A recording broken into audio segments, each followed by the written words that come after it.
Hello everyone, मैं दीपक sir DLC education अड्डा में आप सभी का स्वागत करता हूं और डिस्कस कर रहा हूं सिंप्लीफिकेशन ऑफ अलजेब्रिक एक्सप्रेशन या आप कह सकते हैं लोएस्ट टर्म में कन्वर्ट कैसे करते हैं या कन्वर्ट इनटू लोएस्ट टर्म कैसे करते हैं।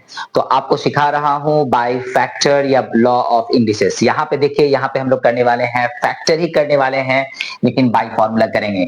यहाँ पे जो फैक्टर होने वाला है वो बाय फॉर्मूला होने वाला है, बाय फॉर्मूला, इसलिए फॉर्मूला आपको याद होना चाहिए। यदि आपको फॉर्मूला याद है तो आप फैक्टराइज करके इसको लोएस्ट इनटू टर्म में कन्वर्ट कर सकते हैं। बहुत ही इजी है इसको कन्वर्ट करना। सबसे पहला जो अलजेब्रिक एक्सप्रेशन है उसको ऑब्जर्व करना होगा। न्यूमेरेटर में जो है, ऊपर में जो है, उसको ध्यान से देखिए कि आप इसको 2a का होल स्क्वायर लिख सकते हैं क्या? डेफिनेटली लिख सकते हैं। और 3b का होल स्क्वायर लिख सकता है क्या? डेफिनेटली लिख सकते हैं। कुछ बच्चों को समझ में नहीं आया, कोई प्रॉब्लम नहीं है सर। 2a का होल स्क्वायर लिखने का मतलब क्या है? इसका मतलब है 2a के साथ में 2a का मल्टीप्लाई कर दीजिए, यानी 2 2 4, 4a का स्क्वायर।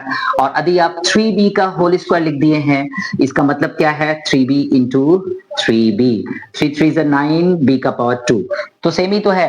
यदि इसको हम ऐसा लिख सकते हैं, इसको हम ऐसा लिख सकते हैं, ठीक है।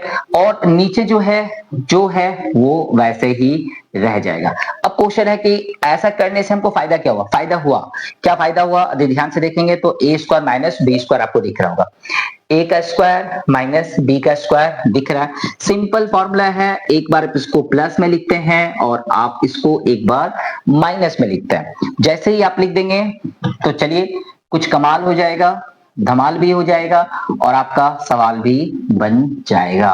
चलिए देखते हैं क्या कहता है ये नेक्स्ट स्टेप। ध्यान से देखेंगे तो ये और ये टर्म कटता हुआ नजर आएगा। जो बच गया वही आपका मेहनत का फल है, मतलब आंसर है। तो ये सिंप्लीफिकेशन का रिजल्ट आ चुका है और इस तरह से हम लोग सिंप्लीफाई करते हैं बाय फॉर्मूला, ठीक है। फॉर्मूला यूज करना पड़ता है। यदि फॉर्मूला यूज नहीं हो रहा है, कोई फॉर्मूला यूज नहीं हो रहा है, तो फैक्टर के अलग अलग नियम्स होते हैं।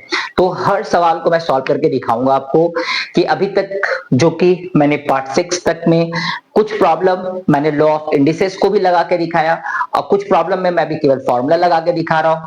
अब आपको फैक्टराइज के डिफरेंट मेथड में दिखाऊंगा। हो सकता है कहीं पे कॉमन लेना पड़े, हो सकता है कहीं पे मिडिल टर्म फैक्टर करना पड़े। जो भी मेथड आपने सीखा है फैक्टराइज का वो आपको लगाना पड़ सकता है, क्योंकि पहले फैक्टर के ऊपर ही दिमाग आपको लगाना है इस टाइप के प्रॉब्लम यदि आ जाए तो, ठीक है। तो ये था छोटा सा डिस्कशन। यदि अच्छा लगा तो प्लीज लाइक कर दीजिए, अच्छा सा कमेंट कर दीजिए और चैनल पे नए हैं तो सब्सक्राइब कर लीजिए। मिलते हैं नए वीडियो में। Thank you, bye bye.